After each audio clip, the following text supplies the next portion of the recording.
Look at their humble clothes and poor background. What are they even doing here with us? What would you do if, on your wedding day, the man you loved humiliated your parents? The very people who raised you with pride in front of hundreds of guests. A free soul. Amae didn't cry. No she simply took off her ring, turned around, and walked away, leaving behind a room full of whispers and shock. But the truth was even darker. That man, Tariq Malu, wasn't just unfaithful. He stole the empire built from Amae's own family legacy. He never knew the fisherman's daughter he mocked actually owned 40% of his billion-dollar company. From the creator of Women Who Rise from the Ashes comes a story that proves one thing. When your dignity is broken, pride becomes your sharpest weapon. In the next minute, you'll see a woman turn humiliation into power, a traitor undone by his own lies, and a lesson that will stay with you. Never judge someone by the life they were born into. At the grand gala, Amae played the video of Tariq mocking her parents, followed by his voice confessing to fraud. She stepped into the spotlight, claimed her rightful 53%, and stripped him of everything he thought he controlled. If you've ever been underestimated, this story is for you, because forgiveness isn't weakness, it's the highest form of victory. By the way, where are you watching from? Drop your country or city in the comments. Amae and I would love to greet you personally. The ballroom shimmered like a cut diamond under the chandelier's glow. In the heart of it, she stood, Amae Kinte, wrapped in ivory satin with a veil trailing behind her like the tide rolling back to sea. The crowd rose. A hush fell. Flashbulbs crackled. A string quartet played something grand and trembling. Then the MC leaned toward the microphone, his voice warm and clear. "Ladies and gentlemen, this is the moment of love." That was when the groom's mic let out a strange, thin whine, an eerie half-howl that echoed across the golden walls. Amae blinked. So did the guests. Tariq Malu, standing tall in his tailored tuxedo, adjusted his cufflinks like nothing had happened. Then he smiled, an icy, calculated curve of the mouth that didn't reach his eyes. "Thank you," he began smoothly, "for witnessing this beautiful union between two worlds." Amae's heart beat louder in her chest. Her fingers clenched the bouquet of white lilies. In the corner of her eye, she caught them, her parents, Kojo and Isi, pressed into the back row. He in his old gray suit, she in a simple green wrap dress. Their hands were clasped tight.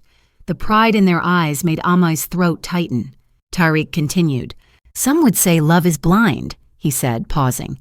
"But I say, love sees potential, even in those who come from torn nets and worn-out shoes." Silence. Then scattered chuckles. It took a second for the crowd to realize what had been said. Another second for the cameras to turn, right at Kojo and Isi. Right at the quiet, aging couple whose only crime was raising a daughter well. Kojo lowered his head. Essie's hand trembled but did not let go. Amae stared at Tariq. Her ears burned. The taste of copper bloomed on her tongue. The MC moved closer, whispered something. Tariq waved him off with a smirk. He turned back to the guests. "But I am not a cruel man," he said.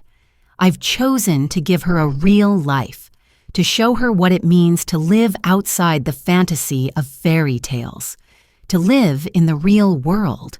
The words sliced through her veil like blades. The strings stopped playing. Somewhere near the bar, a glass slipped from a waiter's tray and shattered against the marble. No one moved. Amae didn't feel her hands as they rose. She didn't hear the gasp when her bouquet hit the floor. Only the heavy pulse of her own blood as she reached up, unclasped the delicate platinum band on her finger, and dropped it. It bounced once, twice, and rolled, slow, deliberate, until it rested by the hem of Tariq's polished shoes. She turned, walked down the aisle alone. The flash of phones followed her like rifle fire. The grand doors creaked shut behind her, and then the sea answered. A gust of salt wind, like it had traveled all the way from her village, burst through the cracks and caught the edge of her veil. It flapped like a wounded sail before falling still. Behind the doors, murmurs erupted. Inside, the wedding unraveled. But outside, only the sound of fabric dragging over stone and heels breaking under the weight of escape. She didn't stop running until her feet blistered through silk. Rain fell in heavy slaps, the kind that soaks through memory, washes off shame, drowns sound. Her train gathered mud. Her hair clung to her cheeks. The makeup, the shimmer, the blush of borrowed elegance. It all bled down her skin like war paint undone. Behind her somewhere, headlights blinked. Tariq's wedding convoy searching for her like a prize gone missing. Amae ducked into a side street. The sign for a motel flickered red against the storm. She threw some bills onto the front desk, didn't care if the clerk stared. Inside, the room smelled of mold and bleach. The bedspread was stiff. The mirror was cracked. She stood before it, veil still hanging like a ghost from her scalp. Hands shaking, she tore it off. Then the dress, every zipper that refused, every pearl button that made her feel like a locked box. She dragged it off her body and flung it into a corner like a dead thing. When the sobs came, they were dry, hollow. Then came the flood. The phone buzzed. Her vision blurred. For a second, she thought it was Tariq. But the message wasn't from him. No name, no greeting, just a sentence. Have a look before he deletes it. A link, shaky hands, press play. It was footage, grainy but clear. A garage, her ex-fiancé, pressed against the hood of a car, kissing someone with desperate hunger. A woman, red dress, long fingers curled behind his neck. She paused the video, zoomed in. The pin on his lapel. The one she gave him the night he proposed. Then her eyes moved to the woman's face. The curl of the mouth. The earrings. Gold filigree passed down in their family. The voice that once said, "Class can't divide what love has already chosen." Aisha, her cousin. Her sister in all but blood. Amae didn't scream. She simply let the phone slide from her hand. It hit the carpet with a soft, merciful thud. She sank to the floor, pulled her knees to her chest, and sat in the quiet rain ticking against the window as everything she believed unstitched itself, thread by thread. They would say later she was dramatic, that it was just a misunderstanding. That love always came with complications. But no one had seen the way her father's shoulders had stiffened. No one had heard her mother's breath catch as if she'd swallowed glass. No one had stood there in that moment wearing a dress meant to bless a union, only to realize it had become a burial shroud for her dignity. Tariq hadn't just humiliated her. He had staged it, curated it, perfected it for maximum sting. The garage footage proved what her gut never dared say. He'd been planning this long before she arrived in the city. Amae curled tighter on the motel floor, the cheap carpet itchy against her arms, the air cold with mold. She didn't speak. She barely breathed, but in her silence, a new sound crept in, low and slow, something beneath grief, the groan of something old cracking open. She didn't have words for it yet, but it had weight, like an anchor being raised from the ocean floor, or a door opening in the dark. Outside, the rain washed the streets clean. Inside, Amae lay on her side, eyes open, the ruined veil still tangled in her fingers. And somewhere deep in her chest, under the wreckage, the beginning of a flame, small, unsteady, but lit. The wind howled like something betrayed. Headlights splashed across puddles, casting warped reflections of a woman running with her train tangled in her heels. Amae stumbled through the alley, barefoot now, one shoe lost, the other broken, her wedding dress soaked and streaked with the filth of the street. Horns blared behind her. Someone called her name from the convoy, soft at first, then sharp, urgent. She didn't look back. The veil clung to her cheek like a second skin. Her mascara had bled into her eyes, burned like smoke, the scent of gasoline mixed with rain and panic. Behind her, the white limo's lights blinked again, once, twice, like eyes that wouldn't close. She turned a corner, a dead end, rusted gates, garbage bins, a flickering street lamp. Her chest heaved. Her hands shook. She slipped into the narrow back door of a rundown building. A motel, maybe. The hallway buzzed with cheap fluorescent light. Each door had peeling paint, a number missing here, a lock dangling there. She handed over damp cash to the clerk without a word. He didn't ask questions, just dropped the key on the counter and looked away. Room 12 smelled of mildew and something sour. The bed was stiff as cardboard. The air conditioner groaned but didn't blow. She dropped the ruined dress in the corner like an animal carcass. The lining made a sucking sound against the floor. Her shoulders curled inward. Her skin itched. Her soul itched. But the noise outside didn't stop. The phone on the nightstand buzzed again. Messages piled in. From Tariq. Amae, please. It was just nerves. Don't believe the media. Come back, we can fix this. She didn't reply. She stared at the cracked ceiling. Rain tapped on the window like a ticking clock. She thought maybe it was her heartbeat, but her chest felt numb, like her ribs were full of seawater. Then the real storm began. Online, the wedding clip had gone viral. Her name trended by midnight. Not for grace, not for courage, just for leaving, just for walking out. That was enough. Someone posted, "The fishwife ran." Another, "She couldn't handle the pressure." Sad. And, "Didn't deserve him anyway." Tariq's a catch. She closed the screen, rolled away from it. But shame has its own gravity. The next morning, tabloids fed the public. Runaway bride from coastal Ghana leaves billionaire groom at altar. Tariq released a statement. Amae got overwhelmed. Please give us privacy. His photo accompanied the article. Handsome, solemn, calm. A perfect man grieving the imperfection of his bride. Amae wanted to scream, but all she could do was breathe.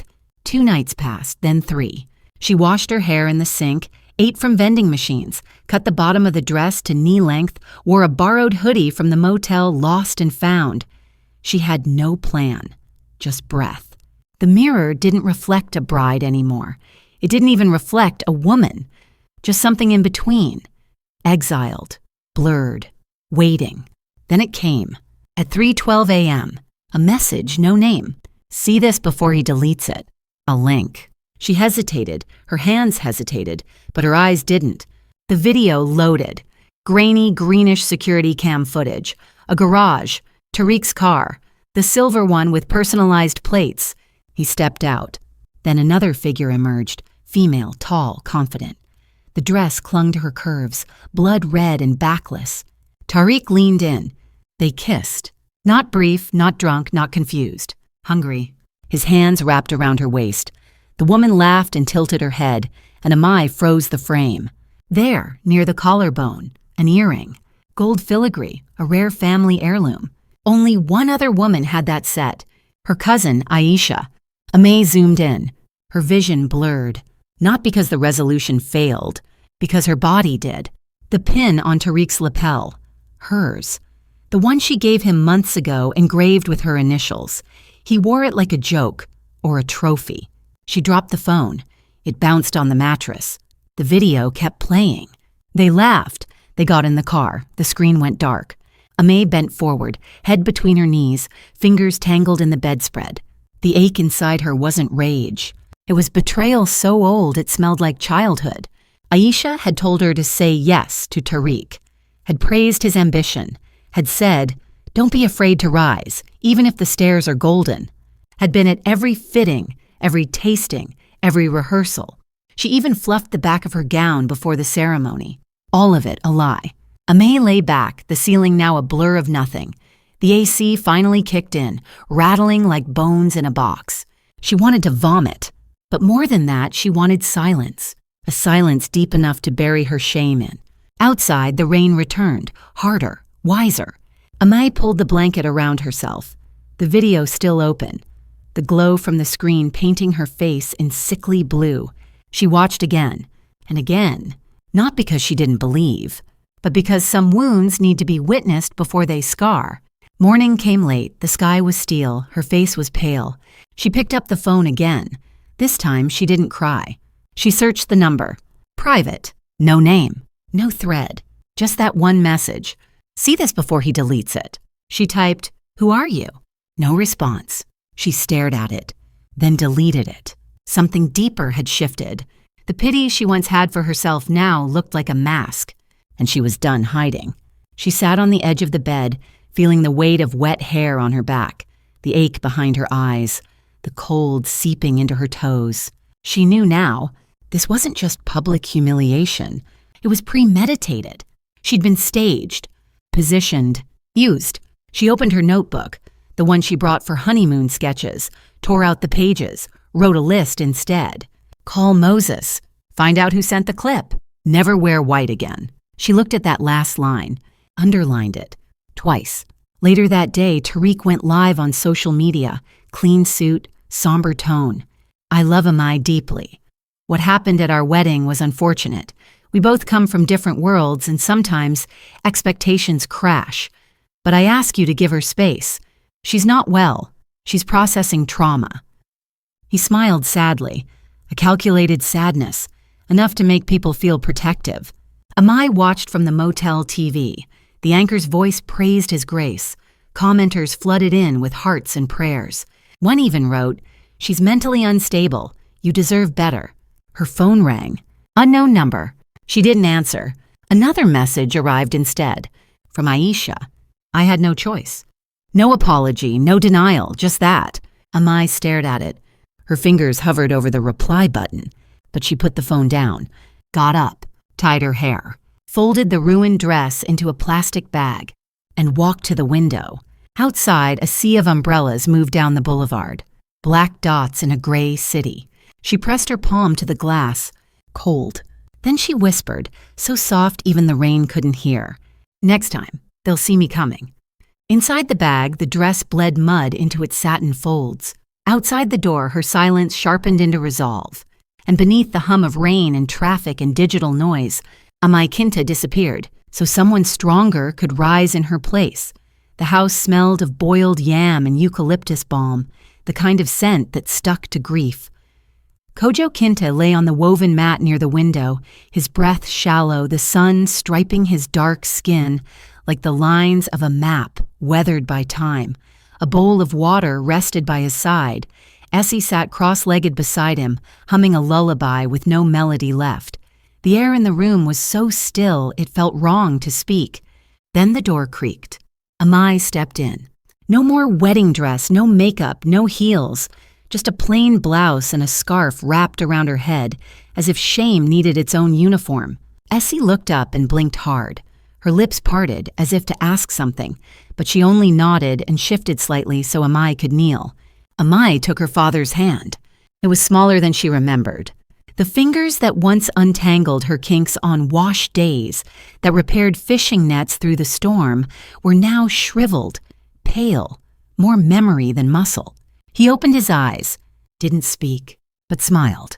That was worse. She pressed his palm to her cheek, and in that silence, the sound of distant waves roared louder than ever. I'm here, she whispered. Kojo's fingers tapped once, then twice. Essie leaned in. He wants you to hear something. Amae nodded. Kojo's lips trembled, and from the space between breath and pain, his voice scratched out. Don't let them measure you by the shoes they wear. Amae closed her eyes. He squeezed her hand.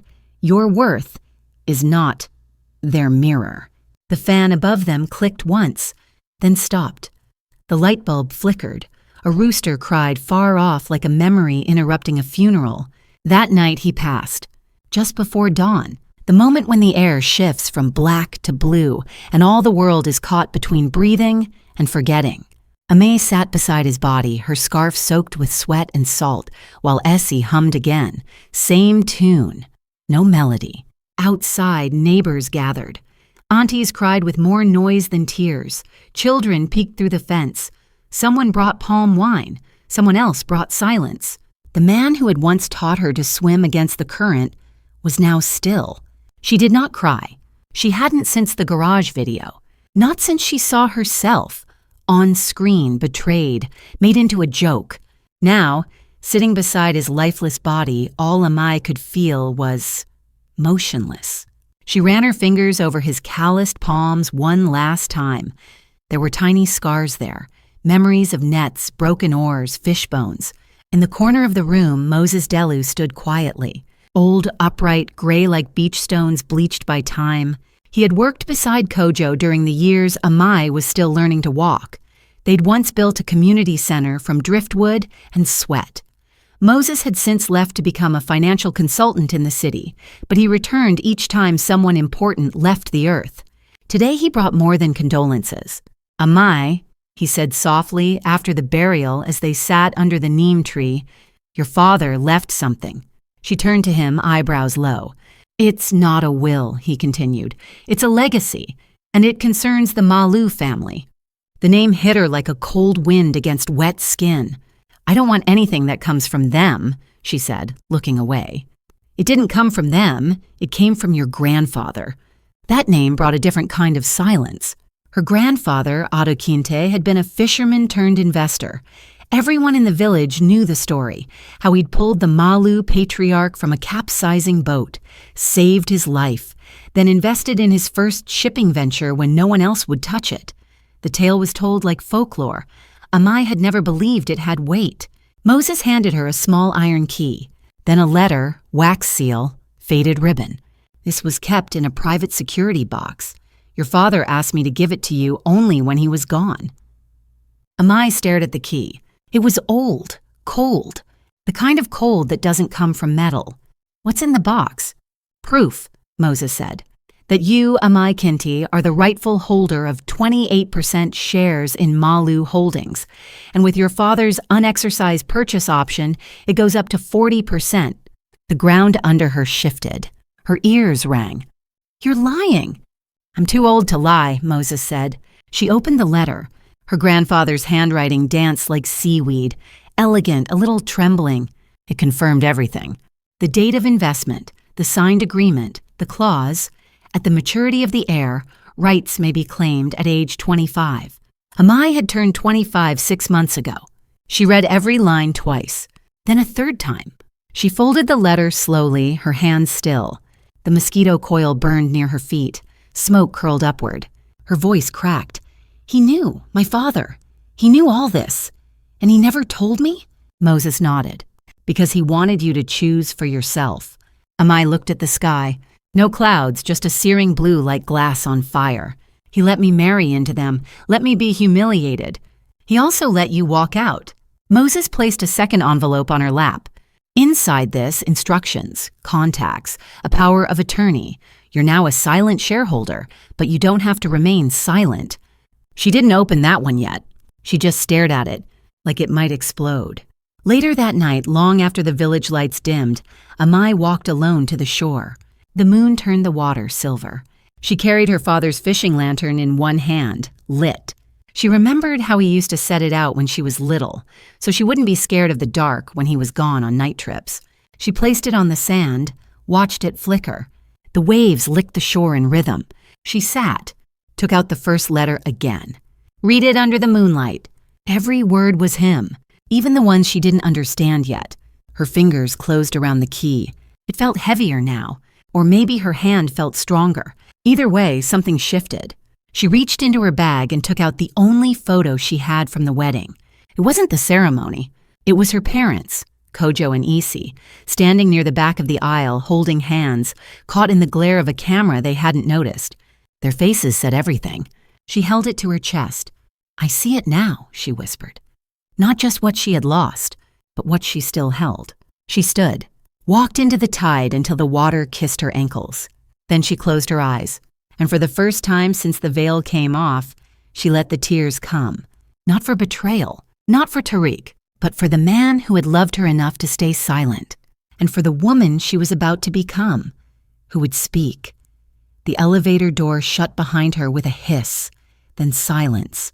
No music, no mirror, just metal walls and a single flickering light overhead that made Amae's reflection ripple on the silver panel like she was underwater. She stared at her own face, calm but unrecognizable, as the numbers above ticked upward toward the 20th floor. The higher she went, the heavier the envelope in her bag seemed to grow. Power of attorney, shareholder rights, audit request. By the time the doors opened, her spine had straightened into something steel. She walked across the polished hallway of Malu Holdings in low heels, charcoal slacks, a navy blouse.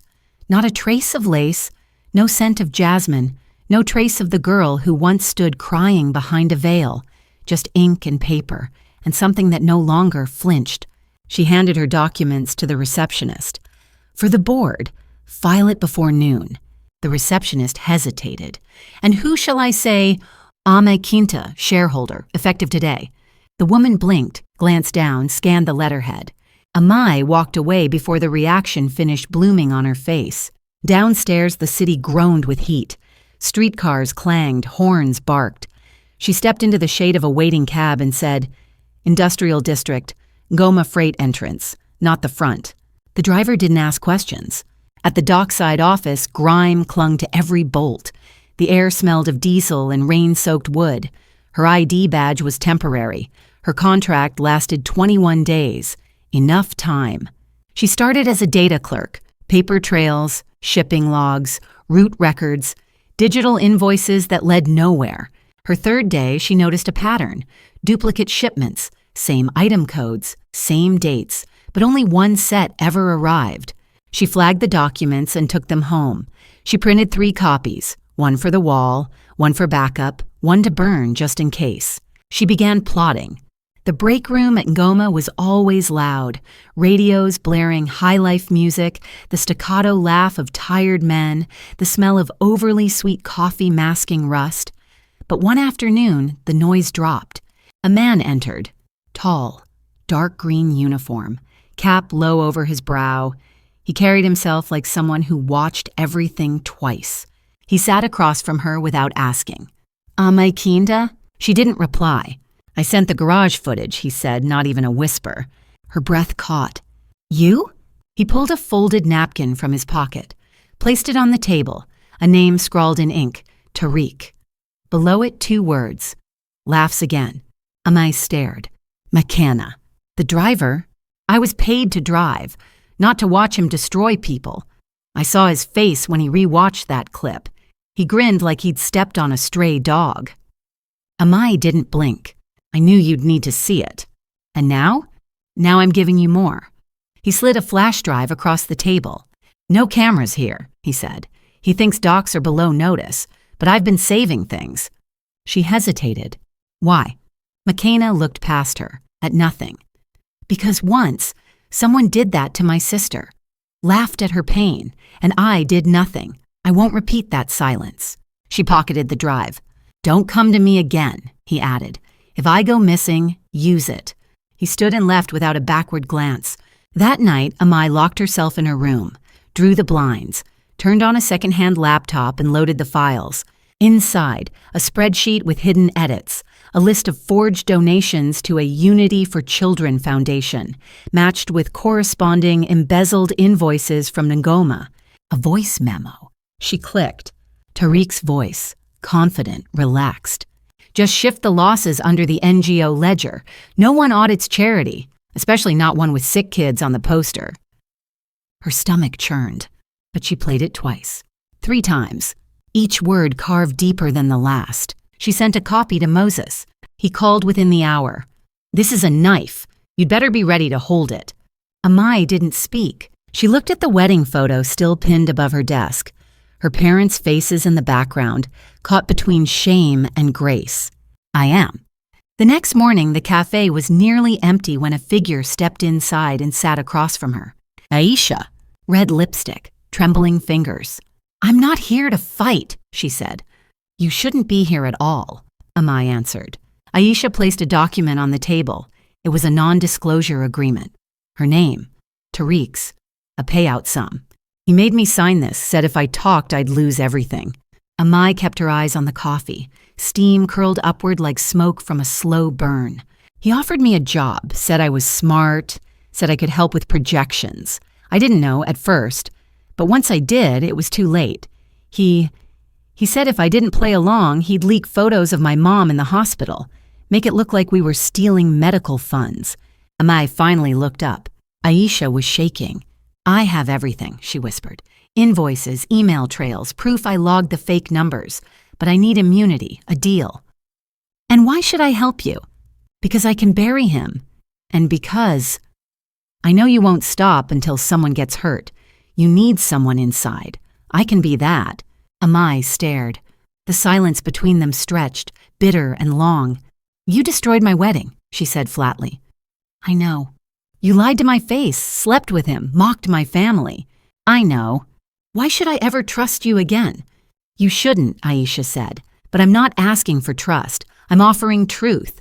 For a long time, neither moved. Then Amae said quietly, "I don't believe you." She stood, turned to leave, but stopped. "You meet me again," she said without turning. "You bring everything, every last piece. No redactions, no half-truths." Aisha nodded. "And if you lie again," Amae added, her voice steel under silk, "I will burn you with him." Outside, the city lights flickered against the smog. Somewhere, a siren screamed. Amae kept walking. Aisha didn't follow. Later that week, Amae met with Moses behind a closed office door. She pinned documents to the wall, voice memos, copies of emails, screenshots of ledger entries. Each piece clicked into place like a puzzle of blood and profit. At the center, Tariq. Moses rubbed his temple. "You sure about the commission filing?" "It's time," Amae said. He looked at her, really looked. "You're not doing this out of rage anymore." "No," she said. "I'm doing it out of clarity." He smiled faintly.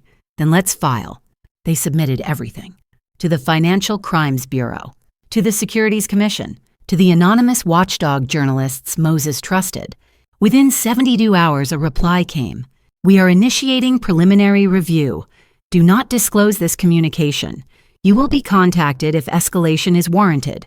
Amae closed the laptop. She looked out the window.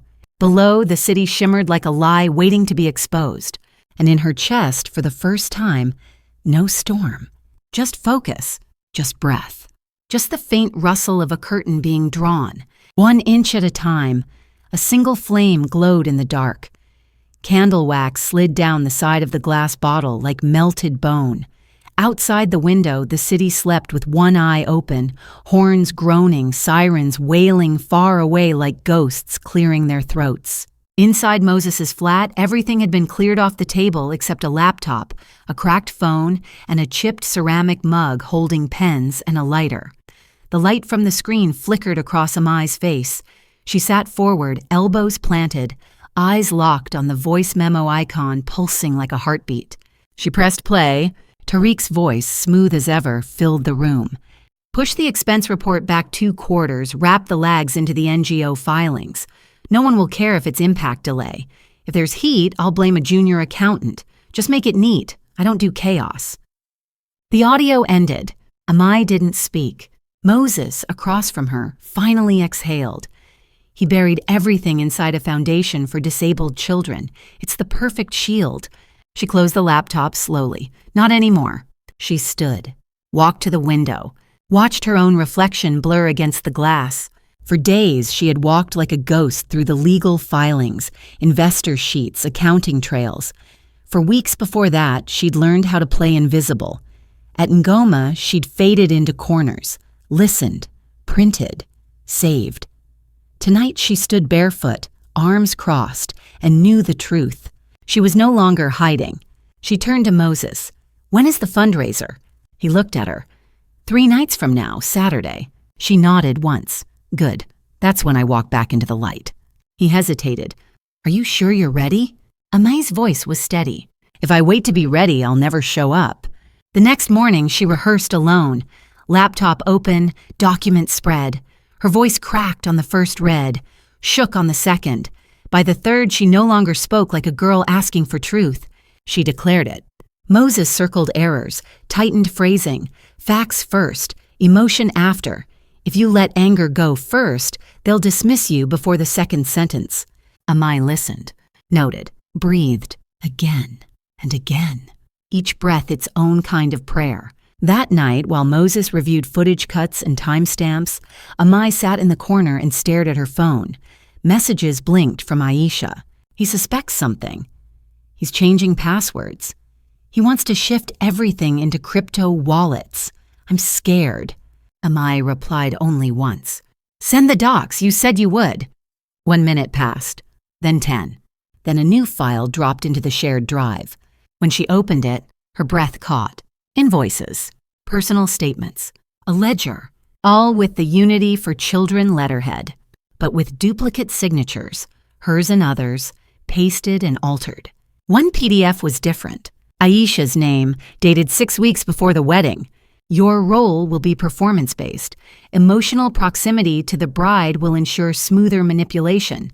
This agreement guarantees immunity for actions taken on behalf of Malu PR interests. Amae sat back. The ink trembled on the screen. She whispered to herself. She was always part of it, from the beginning. Her fingers hovered over the delete key, but she didn't press it. She saved the file in a new folder named Undone. When morning came, she wore black slacks and a dark green blouse. No jewelry, no makeup. The goddess didn't need armor. She carried the truth on a flash drive around her neck, a single pair of earrings her mother once wore to church. Her hair pulled back, sleek, her face calm. At the commission office, they filed everything. She handed over a list of reporters. One copy of everything went to the regulators. Another went to the press. Moses handed her an envelope. All we need now is time. But Tariq moved faster. That evening, news broke across social feeds. Amae Kinte? Bride gone mad? Inside the emotional spiral of the Kinte heiress, sources confirm mental health concerns, post-wedding scandal. There was a video, cropped. She was pacing, rambling, but only one line made it in. If I stay quiet, I'll die. It played on loop. Amae watched it once, then closed her phone. The hurt didn't sting the way it used to. She looked at her reflection in the microwave door, whispered, "Let them talk. They won't be able to speak after Saturday." But her body betrayed her. That night, her hands shook. Her stomach turned. She lay on the floor in her room, candlelight flickering, her father's photo on the wall. She placed her hand on the wood. Breathed deep. 10 counts. Again. Then again, until the tremor quieted, until only silence remained. The day of the fundraiser arrived. The Malu building towered over the city like a monument to forgetting. Amae stood across the street, watching limousines arrive, women in glittering gowns, men in black suits laughing with half-full glasses before they entered. A reporter outside praised Tariq's philanthropy. A beacon of corporate generosity, they said, rebuilding public trust after a challenging year. Amae crossed the street. Security scanned her invitation, an investor's pass Moses secured. They let her in. The ballroom glowed gold. Chandeliers like inverted crowns. Tariq stood beneath a banner, Unity for Children Annual Gala. He laughed as he greeted the guests, his smile fixed. Then he saw her. Their eyes locked. She saw the flicker, the wrinkle in his mask. But he recovered, gestured to someone nearby. Amae moved fast, cut through the crowd, reached the media booth, handed a USB to the tech manager. "Play this when the lights dim for his speech," she said. At the second spotlight cue, he hesitated. She leaned in. This is the real story. She didn't wait for confirmation. She moved to the edge of the room near the exit. Tariq tapped his champagne glass. The room quieted. Lights lowered. A single beam of white hit him. He smiled. "Tonight," he said, "we celebrate generosity." The screens behind him flickered. Static. Then video. Amae's wedding. The crowd in the ballroom stiffened. Laughter. The audio turned up. Tariq's voice, from torn nets and worn-out shoes. Guests murmured. He froze. The next video played. The garage. Him kissing Aisha. Then his voice memo. "Wrap the losses into the NGO. No one audits sick kids." The silence in the room collapsed into a gasp. Then voices rose. Questions. Phones pulled out. Cameras clicked. Tariq turned toward the tech booth. Too late. Moses stepped forward, held up a manila envelope. The Securities Commission has already received these documents. So has the Bureau of Financial Integrity, and so have the press. Security stepped back. CFOs slipped out the door. A board member tore her name tag off. Tariq's mouth moved. No sound came. Then he whispered, "Amae." She stepped into the light. Dark green blouse. Flash drive glinting. Calm face. "You once said I came from nothing." She walked to the podium.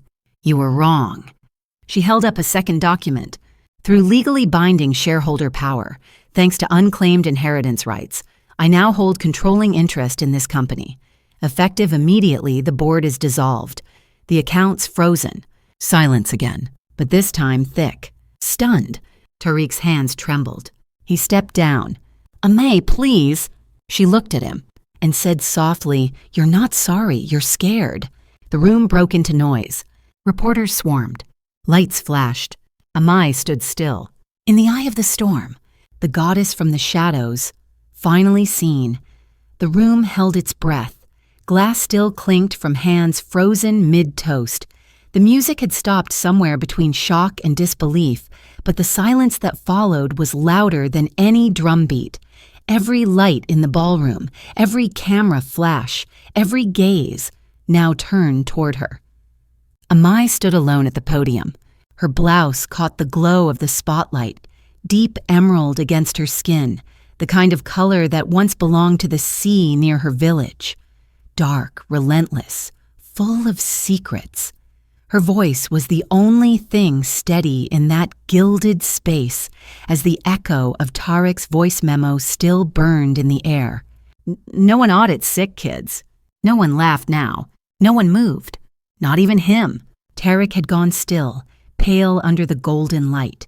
His champagne glass had tipped slightly in his hand, a line of foam dripping toward the floor like guilt. Sweat glazed the edge of his hairline.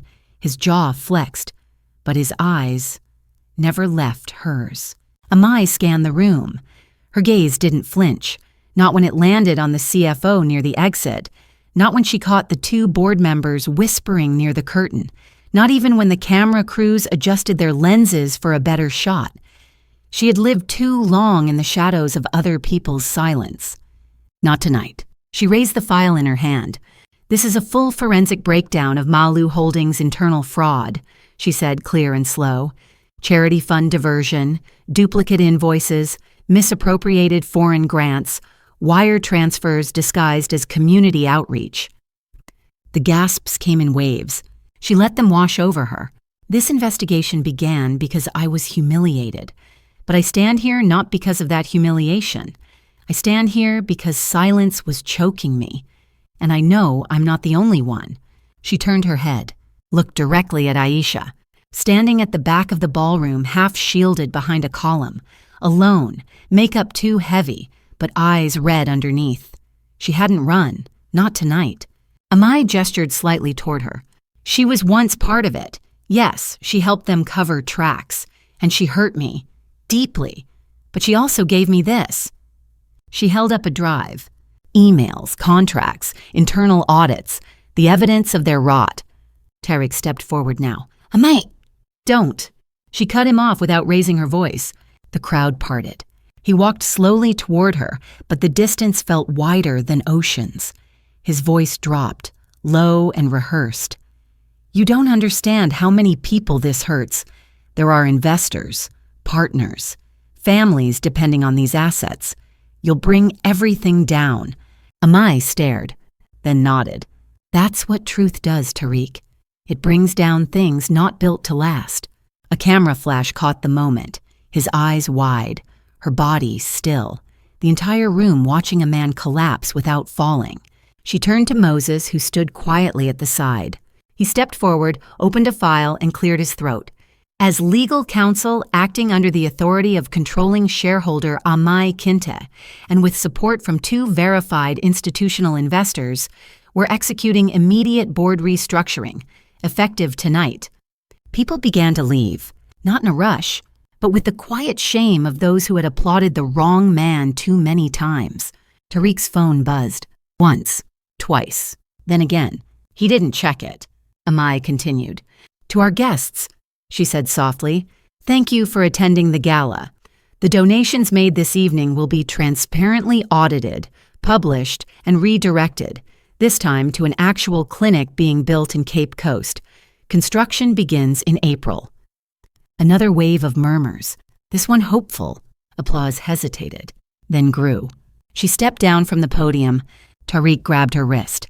Soft, but enough. "Amae, I'm sorry," he whispered, almost broken. "Please." She looked at him, quiet and unshaken. "You're not sorry," she replied. "You're afraid."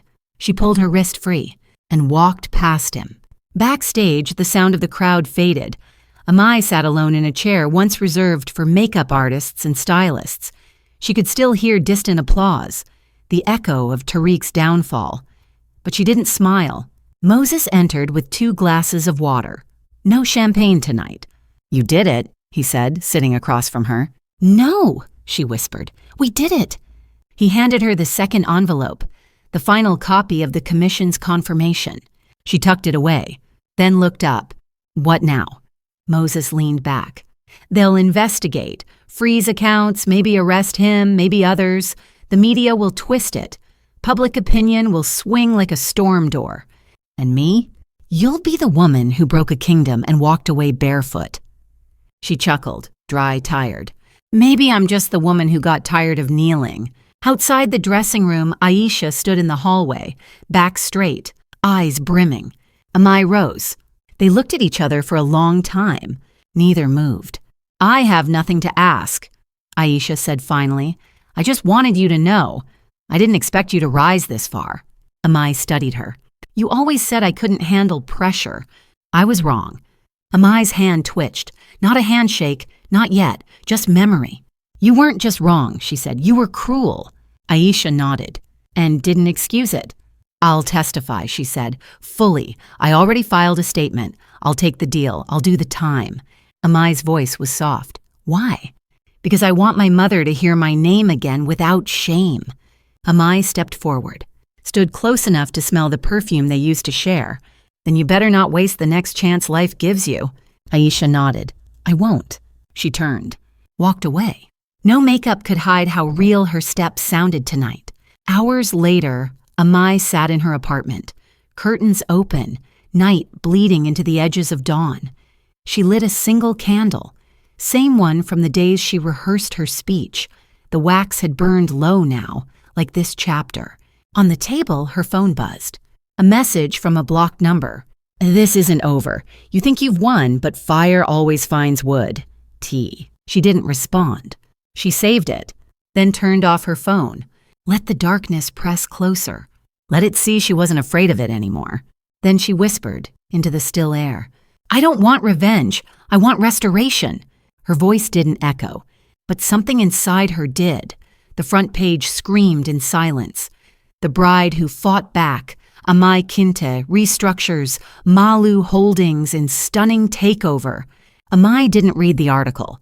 She sat at her kitchen table, barefoot, stirring tea gone cold. Outside, reporters swarmed the street. Cameras clicked through her curtains like insects drawn to heat. Her phone buzzed, then buzzed again. Messages, offers, interviews. She silenced it. It had been 2 days since the gala, since the crowd gasped, since Tariq's empire cracked from within. And in that time, Amae hadn't smiled, not once. The moment the room had exploded with applause, with whispers, with Tariq's hollow apology, something in her had grown still, not empty, not triumphant, just still, like the sea before a monsoon. Moses had called early that morning. Preliminary charges filed, he said. Money laundering, corporate fraud, obstruction. Amae had only asked one thing. "Is he in custody?" "They're holding him pending arraignment. It won't be quiet, but it will be legal." She had nodded, then hung up, and now her tea sat untouched. The sky outside had turned a color between storm and sunrise, and her hands, curled around the mug, weren't trembling. They were tired, truly tired. A knock at the door. She didn't move. Another knock, gentler this time. Then silence. A folded note slid under the frame. She waited. No footsteps, no voice. She picked it up. The handwriting was careful, familiar. "I don't deserve your time. I know. But I need to say goodbye. Please meet me one last time. Not as enemies, not as family, just as women who've both paid too high a price. Aisha." The bottom of the note had an address. Correctional Center. Amae folded it once, then again, until it disappeared into her palm. By the time she arrived, the sun had risen but refused to shine. Clouds hung low. The concrete of the holding facility radiated heat, but inside the walls were cold, the kind of cold that crept into your ribs and stayed there.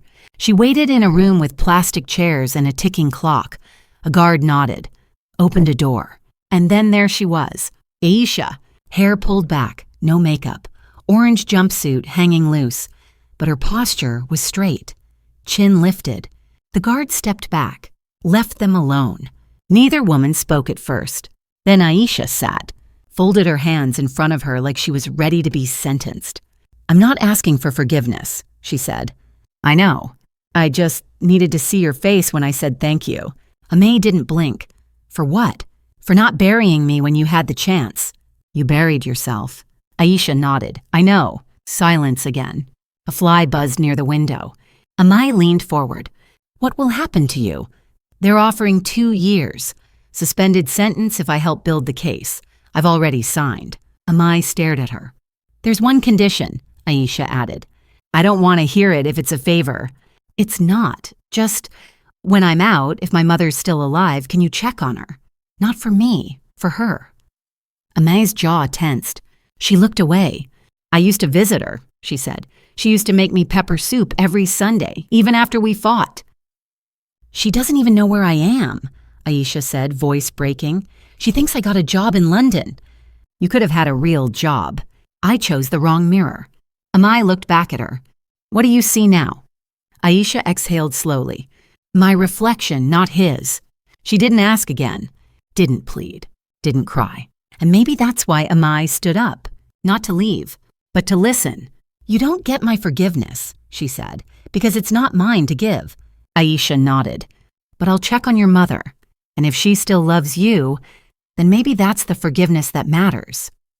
She turned toward the door, paused. "You don't get to define me anymore." "I don't want to," Aisha said. "And if I ever see you in another man's pocket, you won't." Amae looked over her shoulder. "See that you don't."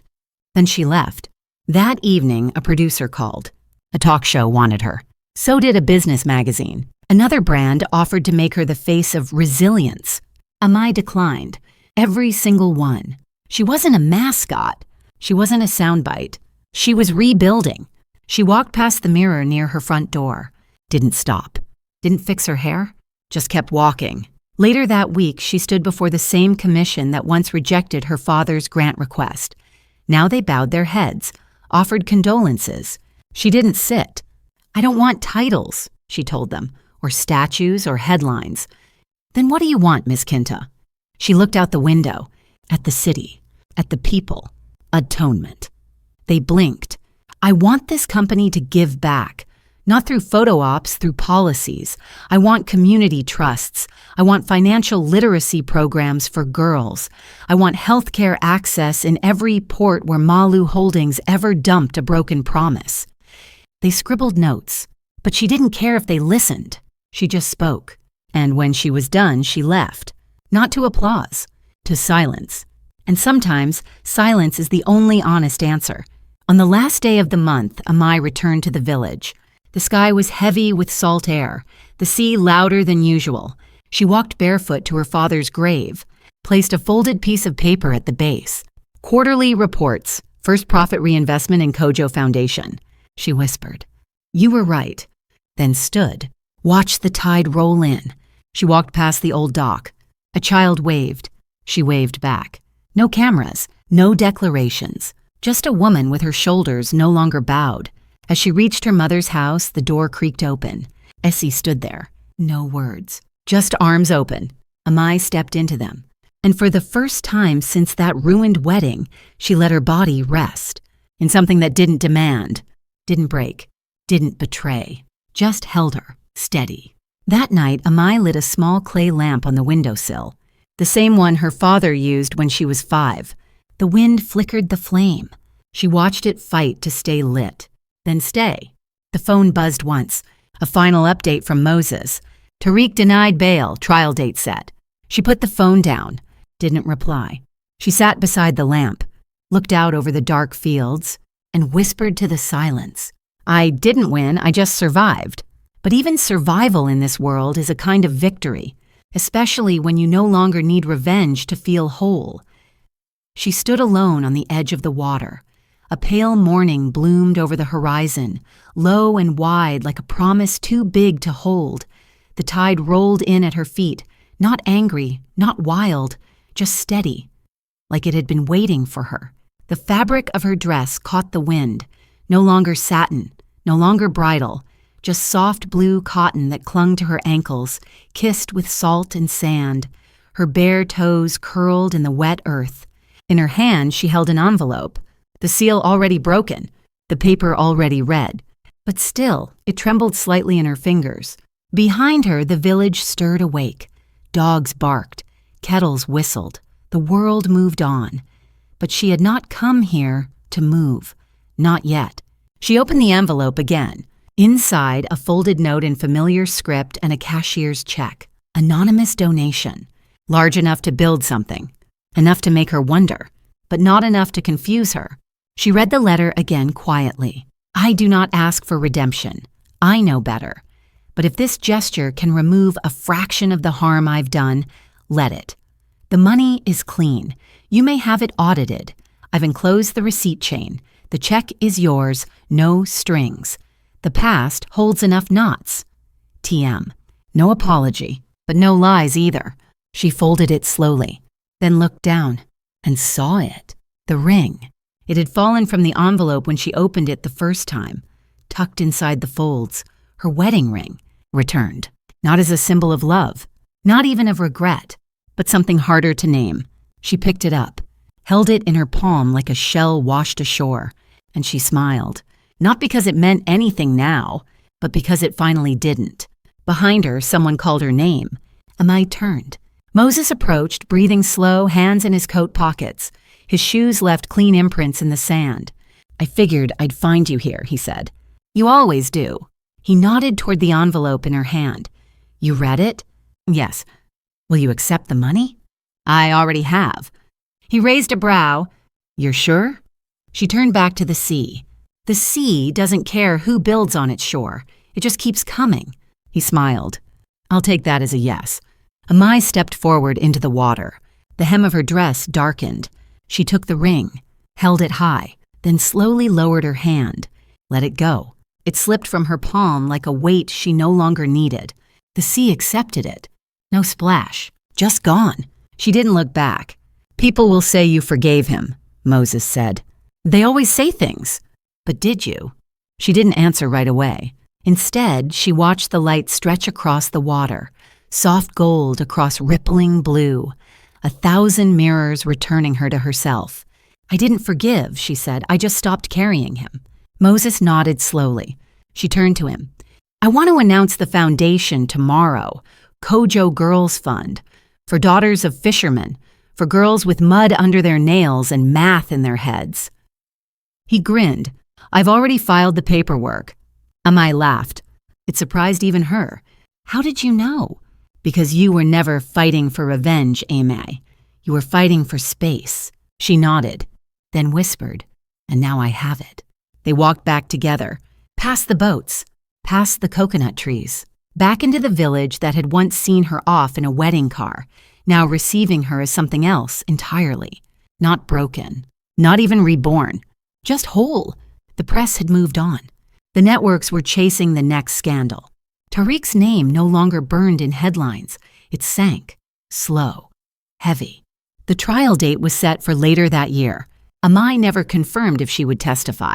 Her silence said enough. Aisha had been granted conditional release. She returned to her mother's house, quietly. No cameras, no speech. Amae didn't visit. But once, a week after the trial announcement, she received a small package. Inside, a rosary, worn, familiar, and a note in slanted print. She asked me to give this back to you. She said you forgot it on the windowsill after Papa died. Amae held the beads in her hand, ran her fingers over them. She didn't pray. She didn't need to. Some things had already been answered. On the day of the foundation launch, the sky opened bright and soft. Villagers gathered near the old school. Banners flapped above the tables. Amae wore white, not wedding white, but cotton and linen and clean.